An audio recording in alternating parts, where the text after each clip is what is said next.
Hello, I'm Jonathan Steiner, and this is my Missional Action Plan final project for Missional Leadership Today.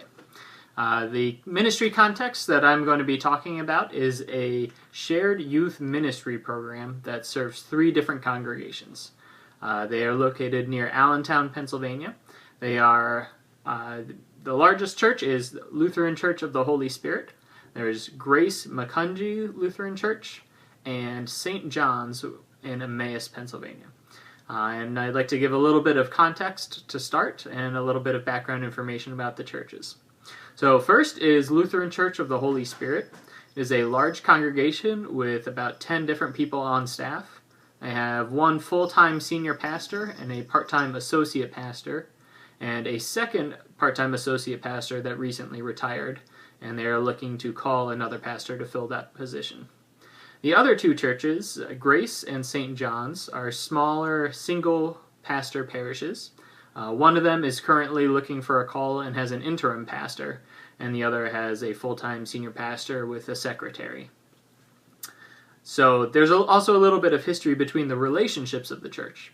50 years ago, Holy Spirit split away from St. John's Lutheran. Both of them are now located in Emmaus, really only about 3 blocks away from each other. Holy Spirit separated to have more of a charitable mission emphasis. Originally, when they split, they felt that St. John's had become too grounded on where they were and not willing to change. And so a group split off, willing to take new risks, so the congregational lore goes. And they have continued, and now they've kind of come around and are starting to do ministry together with this shared youth ministry program. It's a brand new ministry. It started 4 months ago at the beginning of August, but it was kind of being thrown around with the different pastors as an idea in last spring.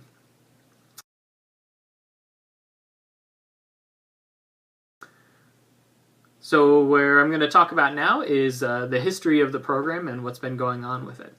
As I said, it began with meetings between the pastors, just kind of throwing around ideas of how to network, how to share resources, how to be better stewards of the resources that they have in their congregations. They approached me, and I was doing my internship with Lutheran Church of the Holy Spirit at the time.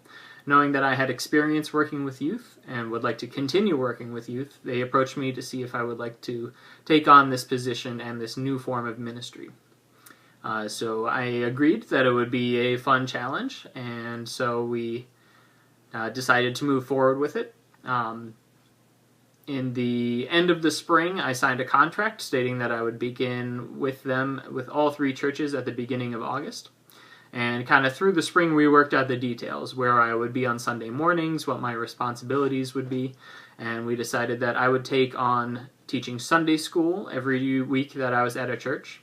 So 2 Sundays a month I am with Lutheran Church of the Holy Spirit, the larger church, and 1 Sunday a month I am at Grace, and 1 Sunday a month I am at St. John's. So it's not exactly an even split, but I am sharing my time around with the different congregations. I'm also preaching twice a semester and leading a shared catechism event once a month, as well as 1 other youth event every month. And we kicked off our ministry in August with a catechism camp at Bear Creek Camp up in Wilkes-Barre. So the intention of the retreat was to be able to build relationships between the youth, get them introduced to one another, kind of hopefully open up their eyes that they're not the only Lutheran church in the area. Some of them found out that they were already friends with other Lutherans in school and didn't even realize it. So that was a bit of a cool thing for them. So it was a very strong kickoff event. Unfortunately, we had more overwhelming attendance from Holy Spirit and minimal attendance from the other 2 churches, although those that did show up found it to be a good event. And then we had a senior high barbecue that had the same purpose, but it was for the senior high youth and their parents. Excuse me 1 second. So after Cat Camp, we got into a bit of a rhythm of where we would be for the rest of the year. There is a monthly committee meeting to plan the rest of the events. I am officially the Shared Youth Ministry Coordinator. It took us a while to figure out what exactly my title would be. But that's kind of where I am. My job is to try to engage the lay members, the parents, to be chaperones and volunteers and lead ministry, while giving my support and experience in helping to lead the events themselves. I'm only contracted for 10 to 15 hours a week, so that presents a bunch of different challenges, especially with the time being split between 3 different congregations, and trying to do a new type of ministry that has been one of the major challenges, is simply the lack of time that I'm able to commit. But anyway, we have this committee, and it is comprised of parents and other lay leaders in youth ministry from each church. We meet once a month, and there is also a Christian Ed director from St. John's Lutheran Church, and Pastor Jim, who is the part-time associate pastor at Lutheran Church of the Holy Spirit, who has youth responsibilities at that congregation. So we had planned several events, and lately a couple of them we've had to cancel because of lack of attendance. So that's been one of our other issues, is getting people to make the investment to actually come out to the events to give this new type of ministry a try. And I'm kind of flabbergasted, but one of the challenges has been that as people plan events, they try to plan them for other people. They say, oh yeah, that would be a good weekend. I think a lot of people can make it. And then when it's time for the actual event, they've already made other plans for that date themselves. So they're willing to kind of create this hypothetical that sounds good without actually making the investment to show up to the ministry themselves. So that's one of the challenges that we're trying to overcome right now.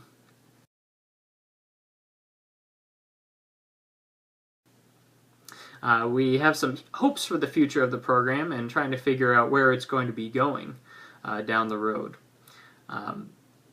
I believe, and others do, that networking churches and finding out how to share resources is the way of the future for the church. That we have so many small, struggling congregations that if we don't figure out how to share those resources that we do have and work together, we're going to end up losing a lot more than we could possibly save. And so this shared youth ministry hopefully is just kind of touching our toe in the water and learning how you share resources between congregations. What are the challenges that present themselves? What are some of the inherent benefits as well to doing that? And so it's just kind of pioneering a new type of ministry. Yes, there have been multi-point parishes around for a long time with pastors serving multiple congregations, but this is a little bit different with outside of the role of the pastor sharing a resource in that way. So we're looking at what those possibilities might be. Some of them would include joint Christian Ed that pools teachers from each church to come together and do Christian Ed together. What would it be like if you have VBS and 3 different churches participate in pulling it off together? You could do a lot more than you do with just one of them. All 3 churches currently have their own individual VBS program with a ton of volunteers. And I know Lutheran Church of the Holy Spirit has maxed out its program for the last 2 years. So they have an abundance of people wanting this ministry, but are not actually able to live up to the demand of it. Shared ministry in the community, not necessarily just youth ministry. What would it be like if these 3 churches that are all within 10 minutes of each other, and 2 of them just blocks away from each other, what would it look like if they came together to be a strong, unified voice in the community? Instead of being separated churches with separate communities, what would it be like if they come together? What type of ministry could they do? Could they work to combat homelessness in the area? Could they work together to provide educational materials for the students that attend the high school that almost all 3 churches pull their youth from? Just the possibilities are grand, and we're trying to figure out what those possibilities are for this community. Again, we're trying to get away from the hypothetical, yeah, that would be cool, and actually look at what are the real possibilities in this context.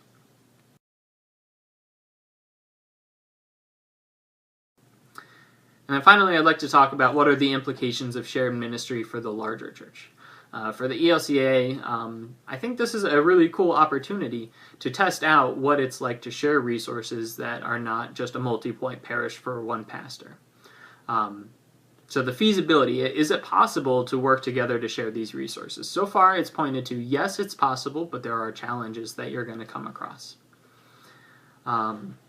I think one of the things that this highlights is the entrepreneurial spirit of trying out new ministry, of taking risks, of not being sure what's going to happen, but with prayer, with thought, and with courage, moving forward and engaging new opportunities in order to proclaim the gospel. And right now this is happening through simply working with youth and their parents in an attempt to come together. But I think there are some implications for the larger church. If this is able to be done successfully, we can pool all types of resources for all types of ministry to become a stronger church and to live out our calling as Christians more effectively. Thank you.